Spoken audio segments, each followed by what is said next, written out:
amis de la chaîne 45e parallèle nord, bonjour. Donc surprise, une deuxième vidéo sur le thème du World Model Expo 2025. Alors des petits changements. La dernière fois je vous avais dit que je ne ferai pas de montage, enfin je ne ferai pas de vidéo avant le mois de janvier 2024 parce que je suis pas mal occupé.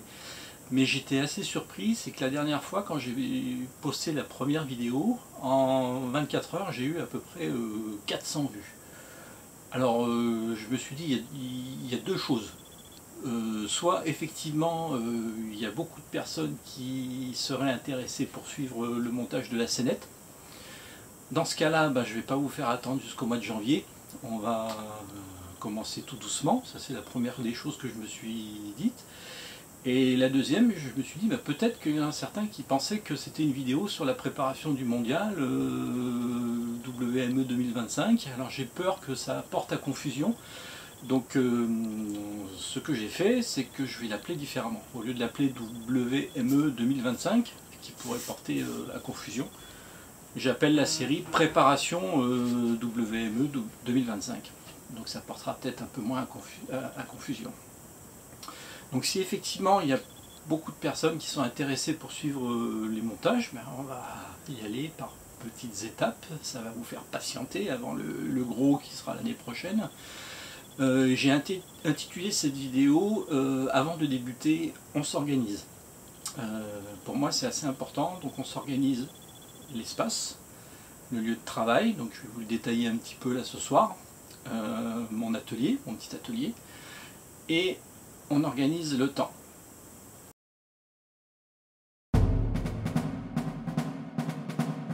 Alors, on organise l'espace.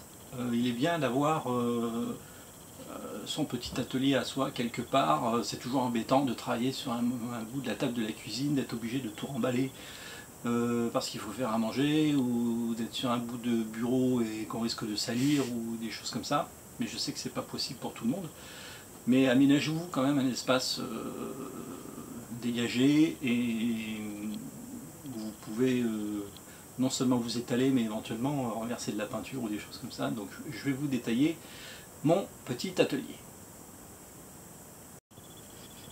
Donc je vous présente mon espace de travail, donc mon petit atelier. Voilà, donc c'est sur une grande table, vous savez, c'est des tables qu'on trouve un peu dans les communes, des salles des fêtes, là, avec des pieds qui se clipsent, donc bien renforcés. J'ai mon petit tapis de découpe, donc celui-là je vais le changer parce que non seulement il est taché, mais surtout il y a du relief, il y a de la colle, donc j'en ai commandé un autre. J'ai un très gros éclairage, voilà, hyper puissant à LED, voilà, pour avoir un éclairage vertical sur la table, et j'ai en appoint de petites lampes à LED, voilà, de chaque côté. Ça vous pouvez les trouver chez un magasin suédois très connu qui commence par I et qui finit par Arkea, mais j'ai rien dit.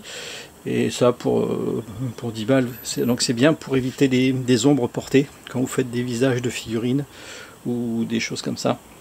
Donc là bon, il y a quelques petits trophées ici, je détaille pas. Donc bon, là vite fait, hein, une boîte en bois dans laquelle j'ai voilà, quelques pinceaux. Donc chaque pinceau a une technique bien définie. Là ce sont les buses, les accessoires de l'aérographe, un Aztec, d'accord. Là encore quelques pinceaux que j'ai mis de côté, c'est des pinceaux très très fins que je garde pour les visages de figurines. Donc des petits ciseaux, ça très important. Youp.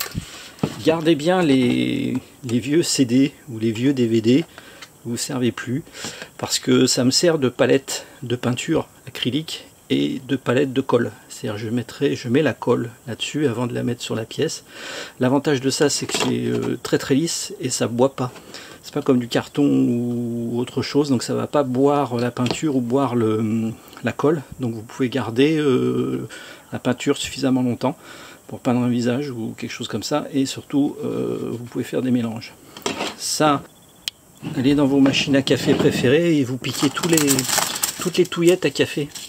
Touillettes à café, en bois ou les bâtons de glace, ça vous les gardez parce que ça fait des petits objets pour mélanger des peintures, pour étaler de la colle à époxy. Vous pouvez faire des planches, des murs en bois, en balsa, ou mélanger la peinture. Moi je mélange la peinture dans les petits pots avant de la mettre dans l'aérographe.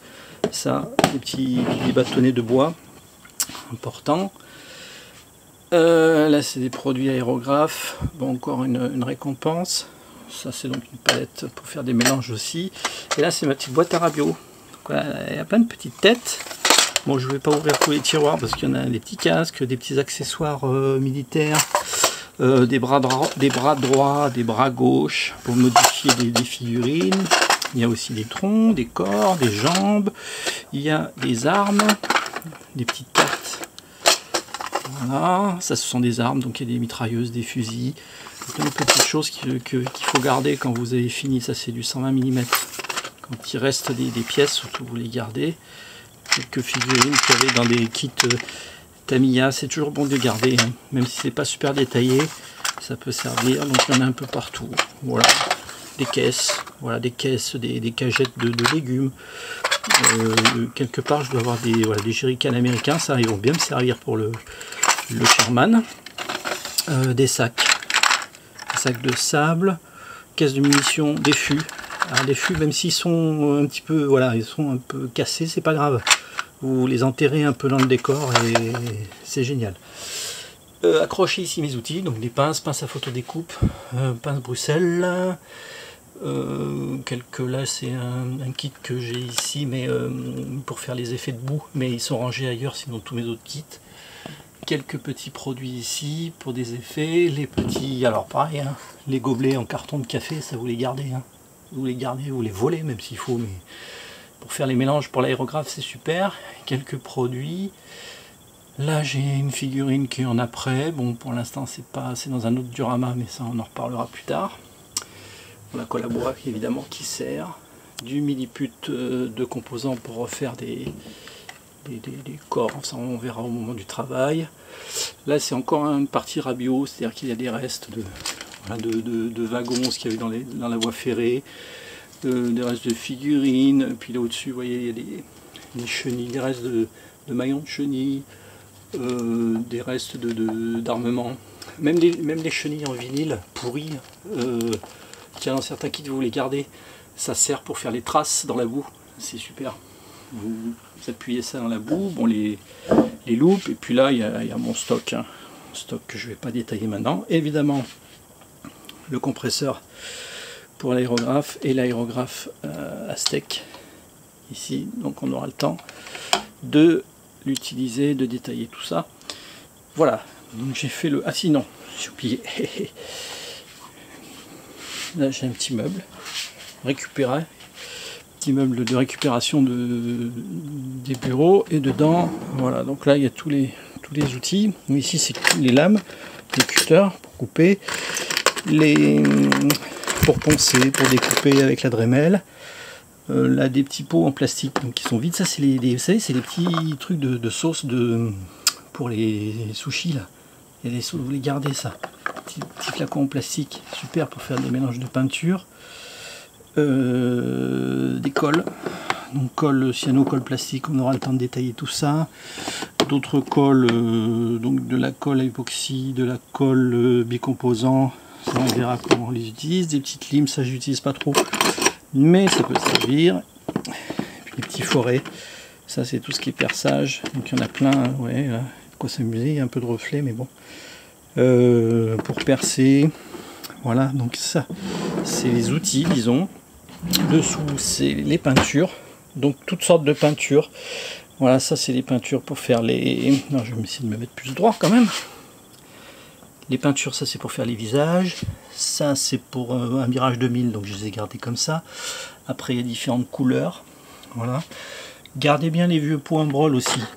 Ça on peut faire des mélanges pour faire pas seulement des blindés ou des véhicules ou des figurines, mais aussi pour les décors, pour faire des feuilles.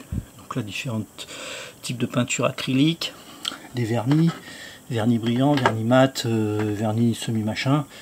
On verra que les vernis, on peut les utiliser pour des tas de choses. Derrière, on voit pas très bien, c'est donc des diluants pour les peintures, enfin pour nettoyer l'aérographe. Et j'ai quelques bombes, enfin quelques pots ici d'après. On verra, j'en suis pas super content de ça, mais on aura le temps d'en parler. Donc deuxième tiroir, c'est plutôt les peintures. Et le troisième, c'est tout ce qui est produit. Alors peinture à l'huile d'artiste, ça on va les utiliser à fond pour tout. Différents produits, on aura le temps d'en reparler pour faire des effets de vieillissement, de coulure, d'huile, de saleté, de rouille, de boue, de tas de choses. Pour les trains, pour voilà, ça on les détaillera quand on les utilisera. Des peintures acryliques pour les décors. Ça aussi, les tubes de peinture pour peinture normale, ça c'est super pour faire les décors, les socles, on verra. Et les produits spéciaux pour la neige. Le snow, là on verra, il y a différents produits pour faire la neige. Là j'ai des feuilles, du flocage, j'en ai un petit peu partout. Et un produit pour faire de l'eau, mais on verra que l'eau, il y a différentes manières de la faire. Donc ça c'est le troisième tiroir, donc j'ai pas pu mettre tous les produits ici, c'est pour ça qu'il y en a sur la table. Voilà. Okay. Un petit meuble de récupération. Mettez vos outils, vos produits. Le stock. Alors moi je suis pour avoir un minimum de stock, mais on en reparlera. Donc voilà mon espace, comment je gère l'espace. Là-haut aussi dans mon garage sur des étagères on voit pas très bien, mais j'ai des morceaux de liège qui peuvent servir pour faire des décors. Là j'ai quelques boîtes qui me restent de personnages ou des chenilles métal, donc ça c'est rangé ailleurs, mais c'est ce que je me sers le moins souvent. Voilà.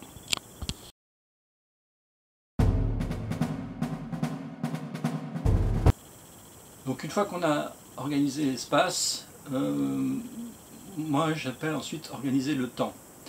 C'est-à-dire, il y a une chose qui est assez importante, enfin pour moi, c'est que quand on fait une maquette, ou quand on fait un diorama, ou quand on fait une scénette ou une figurine, il ne faut pas vouloir la finir, il faut vouloir la faire. Parce que si on veut finir, on va aller trop vite, on va omettre des détails, on va bâcler certaines choses, du montage, de la peinture, et on va avoir pas forcément un résultat satisfaisant. Donc ce qu'il faut, c'est vouloir la faire. On la fait, on commence par coller des pièces, ensuite on met un peu de mastic, puis un autre jour, quand on a le temps, on va poncer, puis après on va mettre l'après, puis après on va faire la peinture, puis hop, tiens, un jour, miracle, c'est terminé, et c'est propre, c'est ce que je voulais, etc. Donc là, c'est quand j'ai pas de limite de temps, je me donne le temps de faire proprement mon projet, ma maquette. Là, le souci, c'est que pour le World Model Expo 2025, j'ai un impératif de timing. C'est-à-dire que je sais que, si tout se passe bien, l'exposition concours aura lieu en juillet 2025, donc il faut que la scénette soit finie avant, en juin 2025, parce qu'après, moi, je me donne toujours un petit mois où je vais tourner autour, je vais la regarder sur toutes ses facettes, je vais me dire, mais là, il y a un petit truc qui ne va pas, je vais rajouter un petit brin d'herbe, une petite branche, un petit sac, un petit paquetage, une petite caisse pour cacher quelque chose qui ne m'aura pas plu. Donc il me faut un petit mois pour continuer à regarder, pour me dire ouais ça y est, là cette fois c'est nickel. Donc juin 2025. Ce qui veut dire c'est qu'il va falloir donc que j'organise mon temps. Et moi je travaille par objectif. Ouais, il y a les objectifs. L'objectif final, qui est dans ce cas juin 2025, la scénette doit être terminée. Ça c'est mon objectif final. Ensuite, je vais avoir des objectifs intermédiaires, c'est-à-dire que je vais me dire, ben, juin 2024, il faut que j'ai fini ça et ça. Décembre 2024, il faut que j'ai fini ça. Pour qu'ensuite, entre janvier 2025 et juin 2025, je fasse encore autre chose. Donc ça, c'est mes objectifs intermédiaires. Et ensuite, je vais travailler par objectif à court terme. C'est-à-dire l'objectif à court terme, ça va être quoi? Ça va être ce que je vais faire pendant la séance. Tout simplement. Donc là, je sais, on a vu dans la dernière vidéo qu'il y a 2 blindés à faire. Il y a un panthère avec un full intérieur très détaillé. Il y a un char Sherman donc, qui est moins détaillé parce qu'il n'y a pas l'intérieur à faire. Et il y a environ une quinzaine de figurines et un décor. Donc comme je vous avais dit, pour que ça s'harmonise bien, qu'on puisse juger du travail au fur et à mesure du temps, il faut travailler toutes les pièces en même temps, en parallèle, pour que ça se construise dans tous les côtés, aussi bien du côté du Panther que du côté du Sherman, que du côté des figurines, que du côté du décor, que ça se construise en même temps pour qu'on arrive ensuite au résultat final. Donc, moi je vais partir du principe que, admettons que je travaille une semaine d'affilée chaque soir, je vais travailler 2 soirs sur le Panther, un soir sur le Sherman, 2 soirs sur le Panther, un soir sur les figurines, 2 soirs sur le Panther, un soir sur le Sherman, comme ça, comme il y a 2 fois plus de travail à peu près sur le Panther, tout ça, ça va se construire un petit peu en même temps, et ensuite, ça va prendre forme tout doucement. Voilà comment j'organise le temps. Donc ça va être, je vais essayer de m'y tenir. Alors c'est vrai qu'au début on fait beaucoup de montage, après j'aime bien alterner un peu de montage, un peu de peinture pour pas que ce soit trop lassant. Mais là je vais me donner ces objectifs là. 2 soirs sur le Panther, un soir sur le Sherman, 2 soirs sur le Panther, figurines, etc. Et de temps en temps le décor parce que ce sera un petit peu plus rapide. Voilà comment je vais gérer mon temps. Ensuite on verra au fur et à mesure comment je gère à la séance. C'est-à-dire qu'à la séance il y a par exemple une sous-partie petit 1 où il va y avoir un sous-groupe du moteur, un sous-élément par exemple du moteur à faire, une petite partie 2 avec l'élément du moteur complet, admettons, et bien je vais me dire ce soir, je lève pas le camp tant que j'ai pas fini cette partie 1 et cette partie 2. Voilà, tant que j'ai pas fait une dizaine de pièces ou une quinzaine de pièces, et ben je continue. Et je m'arrête par contre au moment où j'ai décidé que j'arrêtais. Sinon je vais entamer autre chose, ce sera à moitié fait, il y aura des petites pièces qui vont traîner par terre, partout, pardon, il risque par terre après aussi, donc ça risque de ne pas être terrible. Donc voilà comment on gère le temps, voilà comment on gère l'espace et comment on gère le temps. Donc pour vous faire patienter jusqu'à la fin de l'année, je vous présenterai, parce que là j'ai fait une commande sur ce qui manquait au niveau du thème, c'est-à-dire il manquait des parachutistes, il manquait des figurines, et je vous présenterai ça la prochaine fois. Voilà, donc j'essaye de vous faire patienter, j'espère que ça vous plaît, et n'hésitez pas à en parler, hein, ça me ferait plaisir si ça faisait un peu boule de neige tout ça, parce que vraiment le projet il est assez compliqué et ça va être sympa à détailler. Allez, je vous remercie, bonne soirée ou bonne journée, à bientôt, ciao.